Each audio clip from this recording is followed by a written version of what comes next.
There's a lot of things that can wreck your chances to do well. We live in a rather dangerous world, so you got to be not only wise, you got to be careful. And attitude diseases are deadly. I mean, they'll destroy all the good things you start. So we'll go through those attitude diseases, how to spot them, how to look for them, what they are, and the cure. And I'm a pro on these because I've had them all, so I can give you excellent advice on these. Here's the list. Attitude diseases. Number 1 is indifference. The shrug of the shoulder. The guy's not even concerned. He's just drifting. There's one problem with drift. You cannot drift to the top of the mountain. The guy says, well, I can't see getting all that worked up. Well, to be any kind of winner, you gotta get worked up. Here's the key to the good life. Learn to put everything you've got into everything you do. Whatever you are doing, pour it on. It will quickly open up into opportunity or quickly disclose to you that you ought to be doing something else. The delusion is, if I had a better job, I'd really pour it on. See, that's delusion. Wherever you are, pour it on. See, that'll help change your life. Get rid of this disease. Here's the next attitude disease, indecision. Mental paralysis. The guy can't make up his mind and it becomes a disease. Pretty soon he knows he's got it. The guy says, well, I know I'm on the fence. But he says, what if I get off on the wrong side? Listen, after a while it doesn't matter. Just get off. Any side will do. Here's the best way to live. One way or the other. That's best. Pick a direction and go with everything you got. Just pick one and go. Somebody says, yeah, but what if it's the wrong direction? You'll find out quicker. A life full of adventure is a life full of many decisions. The ones that turn out to be wrong give you better experience to make better decisions. So don't see how many decisions you can get out of, see how many you can get into. That's where the adventure is. So shake off this disease, indecision. The next one is doubt. Doubt's like a plague. And one of the worst is self-doubt. There are many, but that's one of the worst. The guy doubts himself. Doubts if it'll last that long for him. Doubts if he can do that well. Doubts if he can make that much. Doubts if he can accomplish all that. A chronic, excellent self-doubter. You can imagine what damage that does to your future. So here's the key. Turn this coin over and become a believer.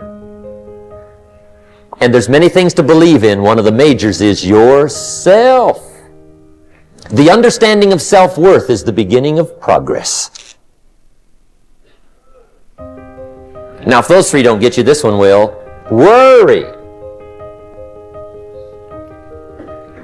That's a devastating disease. Worry causes health problems, social problems, personal problems, family problems. It's devastating. Worry long enough, it'll drop you to your knees. Could reduce you to begging. I know how bad this one is. I used to have it bad. I used to be known as a super worrier. Not a super warrior. No, super worrier. My family wished I'd have been a warrior.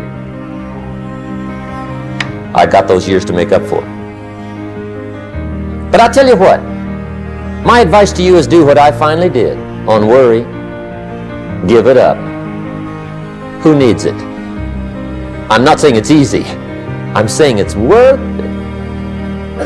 It took me almost 1 year to kick the worry habit, and it was not an easy year. It was one of the toughest years I ever spent, but I finally got that monkey off my back.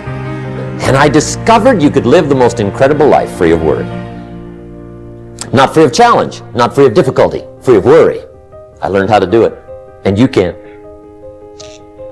Here's the next attitude disease. Overcaution. Some people never will have much. They're too cautious. Now, you can also be too reckless, but you can also be too cautious. This is called the timid approach to life. And my caution was always the risk. Risk used to drive me right up the wall. I used to say, what if this happens? It's called the language of the poor. What if this happens? And on top of that, if this was to happen, look at the fix I'd be in. I better not try. I could always ace myself out. Then I'll tell you what changed my whole life when I finally discovered it's all risky. The minute you were born, it got risky. If you think trying is risky, wait till they hand you the bill for not trying. If you think investing is risky, wait till you get the tab for not investing. See, it's all risky. Getting married is risky. Having children is risky. Going into business is risky. Investing your money is risky. It's all risky.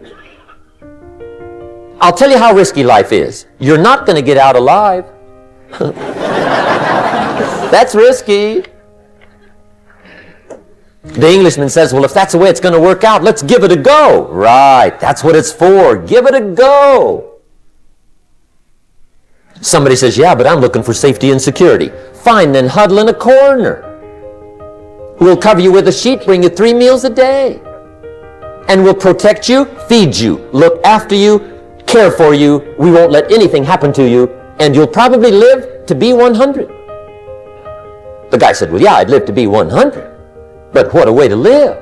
Right. What a way to live safe and secure. Don't ask for security. Ask for adventure. Better to live 30 years full of adventure than 100 years safe in the corner. Here's the next attitude disease. We're almost through with this motley list. In fact, we're almost through. Hang on. The next one is pessimism. Pessimism, the deadly disease of always looking on the bad side, the problem side, the difficult side, checking all the reasons why it can't be done. The poor pessimist leads an ugly life. He doesn't try to figure out what's right. He tries to figure out what's wrong. He doesn't look for virtue. He looks for faults. And when he finds them, he's delighted. How ugly. This is the poor guy who looks through the window, doesn't see the sunset. He sees the specks on the window.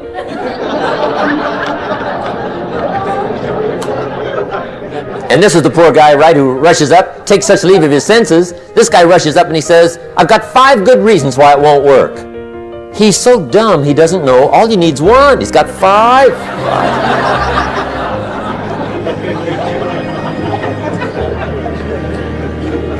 To the pessimist, the glass is always half empty. To the optimist, the glass is half full. Why would the same measure affect people 2 different ways? Answer, it all depends on how you look at it. Our lives are mostly affected by the way we think things are, not the way they are. The way we think they are affects us most. There's a subject we don't have time to get into tonight called better thinking habits. One of the major things Shove taught me when I met him, he said, poor thinking habits keeps most people poor. Not poor working habits. Most people work hard, but they don't think hard. And Shove taught me that the mind is like a factory, a mental factory. And whatever you think about all day long pours ingredients into this mental factory. And that's what builds the economic, social, financial fabric of your life. As you think, so you become. How awesome. When he talked about poor thinking habits, he had me. I used to start the day reading the morning newspaper. I mean, you can believe that or not. I'd get a cup of coffee and read the paper. I'd load up on wars and riots and murders and stabbings and killings and bank robberies and muggings and car wrecks and tragedies. I'd even read the back pages. I seem to like that stuff for some weird reason. I'd load up on all that, and then I'd start the day. You can imagine the kind of days I used to have. You walk around on your financial knees. They call you economic peewee. The guy says, I want to be a great leader. Wonderful. The first thing we do is follow him to his house. When we get there, we walk in and check his library, number 1. Somebody says, well, why check his library? The reason is because What a man reads pours massive ingredients into his mental factory, and the fabric of his life is built from those ingredients. You would not believe what some people have got in their house to read. You would not believe. One of the best dressed up words I know for a lot of it is trash. Can you imagine dumping a barrel of trash into this mental factory every day and coming out with a rich, dynamic, positive life? It can't be done. You might as well try making a cake with cement. The kids back in Danbury, Connecticut, high school, they're asking me questions one day. I'm talking to the kids. Kids got good questions these days. One of them said to me, Mr. Rohn, how do you build the good life? I said, it's simple.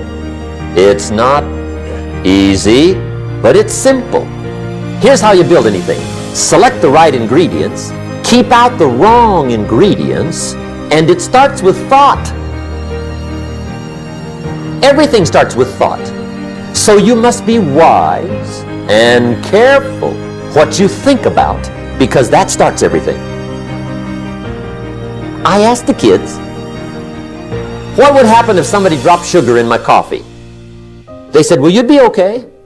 I said, what if somebody dropped strychnine in my coffee? They said, well, you'd be dead. I said, correct. Lesson 1. Life is both sugar and strychnine. You gotta be careful. I said, what if my worst enemy drops in the sugar? They said, will you be okay? I said, what if my best friend, even by accident, drops in the strychnine? They said, well, you'd be dead. I said, correct. Lesson 2, watch your coffee.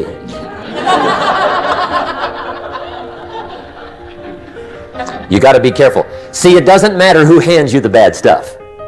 It doesn't matter where you get the bad stuff. It'll still do its damage on your bank account, wherever you get it.